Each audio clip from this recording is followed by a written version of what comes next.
ஐயன் வள்ளுவனின் வாக்கை மட்டும் சொல்லி நான் விடைபெறுகிறேன். முறை செய்து காப்பாற்றும் மன்னவன் மக்களுக்கு இறையென்று வைக்கப்படும். நீதி தவறாமல் மக்களுக்காக கடமையாற்றக்கூடிய ஆட்சியாளர் கடவுளாக போற்றப்படுவார். நம் தளபதி வரும் காலத்தில் மக்கள் மனதில் போற்றப்படுவார் போற்றப்படுவார் போற்றப்படுவார்.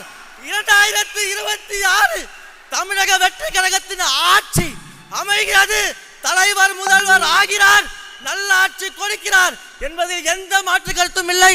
வாய்ப்பளித்த என் உயிரான தலைவருக்கும் அன்பிற்குரிய பொதுச் செயலாளர் அண்ணன் ஆனந்த் அவர்களுக்கும் அனைவருக்கும் நன்றி தெரிவித்து விடைபெறுகிறேன். வெற்றி நிச்சயம்.